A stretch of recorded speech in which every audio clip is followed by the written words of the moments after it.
Hello, I welcome you all in this course on refrigeration and air conditioning. Today we will continue our discussions on air distribution system. In today's lecture, we will be covering duct friction chart. We will discuss on the duct friction chart, air duct design criteria, static regain phenomena, dynamic pressure loss in the ducts, and method to size ducts. In connection with the air distribution system, last time we discussed the duct design charts. In these charts on the x-axis is a log scale chart. It is known as duct friction chart. On a log scale, so starting from 20, then it is going to be 2000.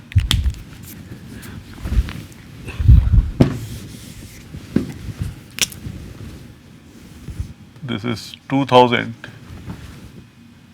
then 20,000, and then 2 lakh.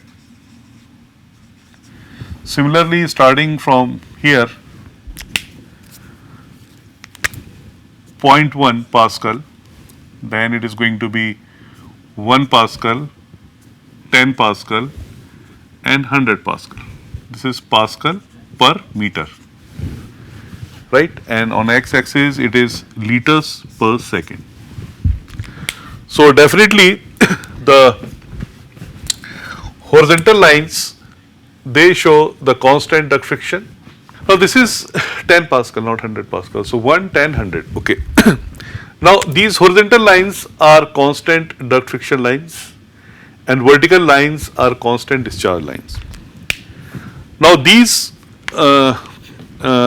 charts, duct friction charts, they have some inclined lines also. They are known as constant diameter lines. Here diameter is equal to constant. Perpendicular to these lines are constant velocity lines. So towards this, the velocity is equal to constant. So in these charts, now we have all characteristic lines. Now horizontal lines for pressure drop, Pascal per meter, vertical lines for discharge, which is given in liters per second. There are inclined lines, right? They are constant velocity lines. Velocity is increasing in this direction, and there are another set of inclined lines which are constant diameter line when diameter is increasing in this direction. Suppose I want to maintain constant discharge, 200 liters per second, right? At 200 liters per second, if I am reducing the duct diameter, because in this direction the duct diameter is reducing. So when the duct diameter, for example, for a particular discharge, this is the duct diameter. If I reduce the duct diameter for the same discharge, velocity will increase, and because velocity is increasing in this direction. So these are constant velocity lines. So for example, for this the velocity is 2 meter per second. For this it may be 5 meter per second. For another line it may be 10 meter per second. They are all assumed values. So velocity is increasing this direction. So the moment we are reducing the duct diameter, the velocity is increasing. But we should bear in mind, the moment the velocity in the duct is increased, the noise level in the duct will also increase. So that has to be taken care of while designing a duct. Now if I am moving in a horizontal direction, suppose I am moving in a horizontal direction, in that case, starting from 2000 LPM towards 20,000 LPM, in that case duct friction is remaining constant, but at the same time duct diameter is increasing. That is obvious. For same friction loss, if I want to have more discharge, definitely the duct diameter will increase, and at the same time it is going to affect the velocity also. So the both, if I want to maintain constant pressure drop, friction pressure drop, then the diameter of the duct and velocity as well will increase. So this is how we can move on this duct friction chart. If two properties are known, suppose I know the discharge and I know the velocity. In that case, other things like friction pressure drop and diameter of duct can be easily calculated like any other chart. Now, before we move on this chart, we should understand the flow in a duct. Now, in order to understand the flow in a duct, it will start with Bernoulli's equation. Bernoulli equation says that P by rho plus half V square plus GZ is equal to 0. So, not 0, it is constant, some constant, or P plus half rho V square plus rho GZ is some constant, let us say K. This P is taken as static head. This half rho V square, this is the kinetic energy of the air, it is known as dynamic head or PS plus PV, and this is potential head, and sum of these all pressures is constant. Normally in the duct design, if the duct is horizontal, then there is no change in potential energy. Even if there is a change in potential energy, it is not very significant, so it is often neglected. Normally for the flow through a duct, static pressure plus dynamic pressure, they are assumed to be constant. This is an ideal condition. This is an ideal condition where suppose there is a diverging section,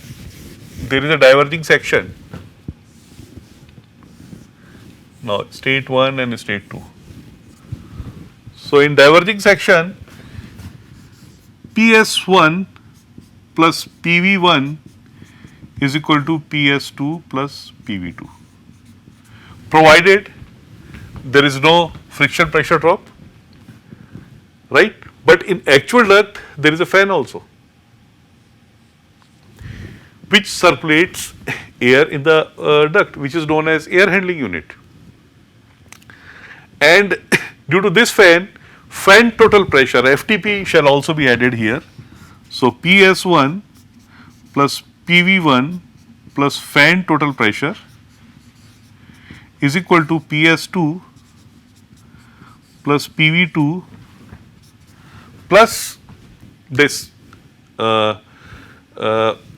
friction pressure drop, that is PD, pressure drop in friction, PDF, right. So, this is the equation for the flow in a duct having a fan arrangement. Now, there is any air movement, there is no fan, and there is a movement of air in a section. In a movement of air in a section, then we can always say that P1S plus PS1 plus PV1 is equal to PS2 plus PV2. Now, static head at 1, dynamic head at 1 is equal to static head at 2 and dynamic head at 2. If this diverging section, the angle of this diverging section theta is less than 20, it is assumed that, because in this case you can easily find, if you use the continuity equation, rho 1 A1 V1 is equal to rho 2 A2 V2. So, you can find that V2 is less than V1, or the velocity of air has reduced, and this is known as loss in dynamic head. Now, in this case, this loss of dynamic head will be converted into gain in static head. That is why it is known as static gain during the flow through the duct. So, PS1 plus PV1, this is the equation, PS2 plus PV2. So, PS2 minus PS1 is equal to PV1 minus PV2, right. And this is totally converted into this static head, and the situation is there when it is not totally converted into a static head. Now, change in the static head is equal to change in dynamic head. Or we can say that whatever drop is there in dynamic head is coming into the gain in static head, but that is the case when theta is less than 20 or diverging. This section is where is this semi vertex angle of diverging section is less than 20 degree. If it is more than 20 degree, then this will not hold true, and static regain is going to be has to be multiplied by a factor r, which is known as static regain factor,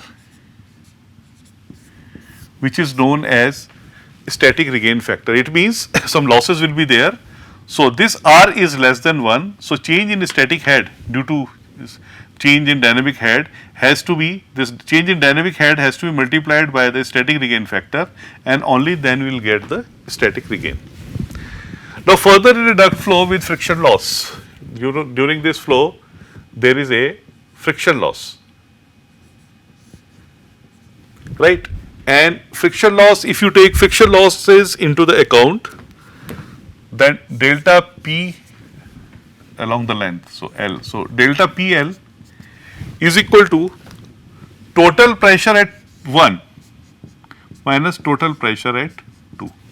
The total pressure at state 1 minus total pressure at state 2 will give you the pressure loss during flow in the duct.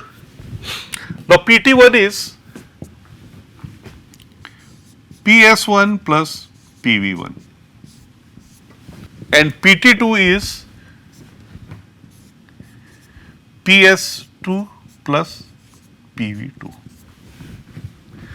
Now if we rearrange these values, then we get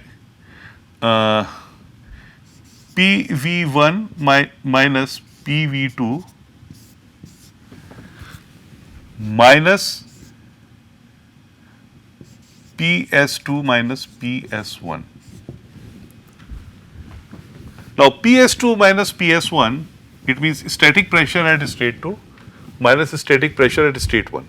It can always be expressed in terms of V1 and V2, and that is equal to PV1 minus PV2, this multiplied by static regain factor R from here, and we get PV1 minus PV2. So friction pressure loss delta PL can be written as 1 minus R PV1 minus PV2. It means if I know the velocity at state 1 and velocity at state 2, static regain factor is with me, I will get the pressure loss. Now this value of R is different for different geometries, and this method, this property is used while designing a duct system when we will use the static regains. Now I will go back to the duct friction chart, actual duct friction chart.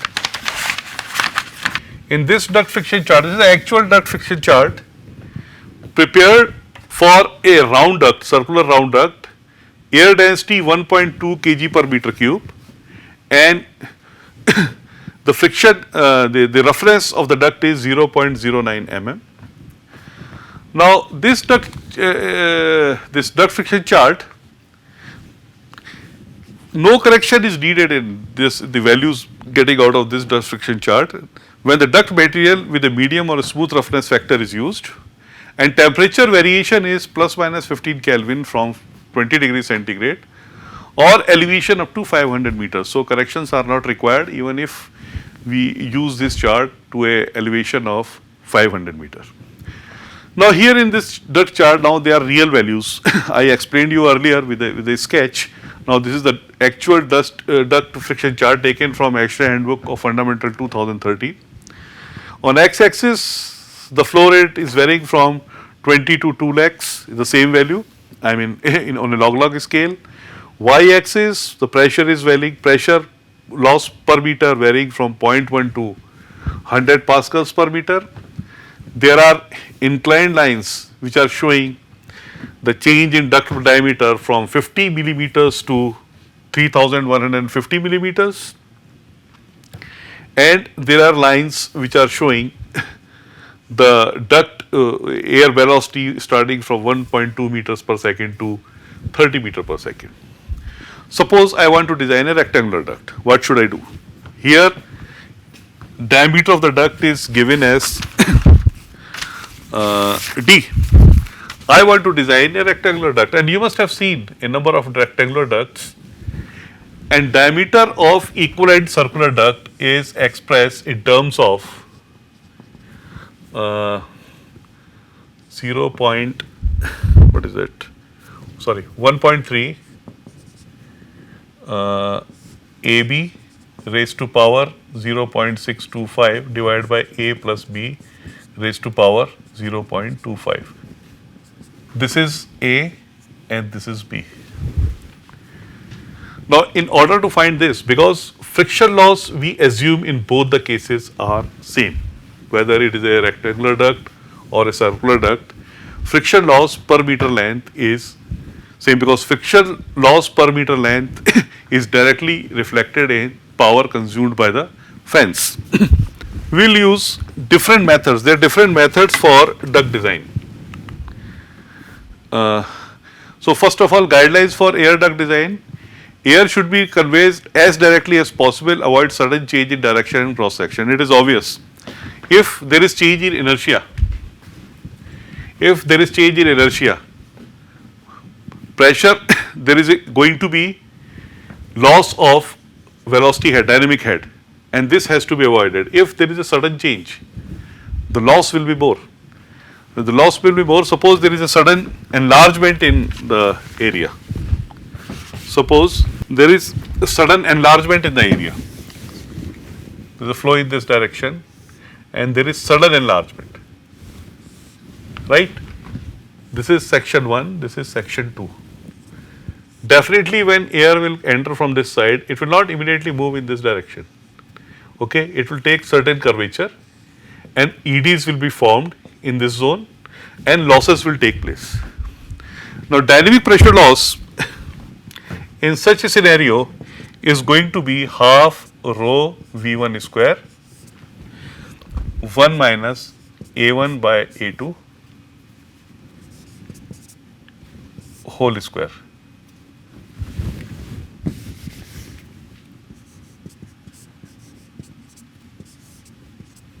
This is going to be the dynamic pressure loss in this case. Remember, if it is diverging with a vertex angle of less than 20 degree, the loss is, all dynamic head will be converted into the static head. But here, the dynamic head loss is going to be this much. If there is a sudden contraction, it means there is an enlarged duct and there is sudden contraction. In this case also, this is state 1, this is state 2. In this case also, there is a Borda-Carnot, this is known as Borda-Carnot equation. So, in this case also there is a Borda-Carnot equation, and that equation say that the pressure loss is rho V1 square A2 by A1 minus 1 whole square. So, these are two Borda-Carnot equation which are used for pressure drop in sudden enlargement and sudden contraction in the duct. So, these type of things are helpful in duct design. Now, there are three methods for duct design. One is variable flow method, another is equal friction method, and third one is static regain method. Now, in variable flow method is not a optimum method of duct design. It is more towards the experience of duct designer. In this method, some velocity is assumed, some velocity in the duct is assumed, 5 meter per second, 6 meter per second, that comes from the experience of the designer. And this velocity is known, discharge is known to us. With the help of these two values, we can find the cross section area of the duct. and cross section area in different section of the ducts. So the variable flow method is very popular among the design engineers because it requires minimum length of calculations, and but this is not an optimal method of duct design. Another method is equal friction method. In equal friction method, it is assumed that throughout the duct work there is a pressure drop, there is a constant pressure drop per meter length, Pascal per meter. It means, suppose I assume 1 Pascal per meter. So I will be following this line throughout the design of the duct, and throughout the design of the duct for any discharge I can immediately find the diameter. Suppose discharge is 2000 liters per second, I will draw, it is a constant pressure drop, immediately I can locate the diameter. If the discharge is 10,000, immediately I can locate the diameter, it is approximately 1050. If the discharge is 500, I can immediately locate the diameter, it is approximately 350 millimeters, 350 millimeters. So in equal friction method, in all branches of ductwork, suppose there is a duct network, there is a fan and one outlet is here, A, another outlet is B is here, third outlet C is here. We can have further, we can have outlets like this, D, and then we can have E, and throughout the system, there is a constant friction pressure loss, and then we calculate how much air has been and then we decide the diameter of the different section of the ducts. Now here what happens, suppose if you take this discharge from here. So pressure drop from between these 2 points, absolute pressure drop in Pascal will be less than the pressure drop between this and the farthest point. So in that case what happens, there is an imbalance of airflow, and it is possible that air flow from B is much higher than the required value and we do not get any airflow outlet at D, airflow at D outlet. So in order to control this, dampers are provided at all the openings. Now dampers in a duct, dampers are nothing but they are like a window. If a damper is open, then there is a, if it is 100% open, then it is all right, but if it is partially open, then there is a pressure drop across the damper, and this pressure drop, additional pressure drop compensate the pressure difference between this point and this point. So dampers are provided at this is not a very I mean we cannot say it is very energy efficient system, because on the one hand we are increasing the pressure with the help of a fan, on the other side we are diffusing the pressure using dampers, but we have no other choice if we want to balance the system. Same is the case with the variable flow method also. In variable flow method also, because in different part of the duct network the velocity is chosen by the designer, and in this case also in order to balance the system ultimately dampers are provided so that there is no imbalance in the system. Now static regain method I have already explained you, and in static regain method the duct network is designed in such a way that static regain in a particular section is sufficient to overcome the friction loss in subsequent section. So this static regain method is used for large duct networks where optimum design is major concern of the designers, and normally for normal small scale duct designs, variable flow method and equal friction methods are used.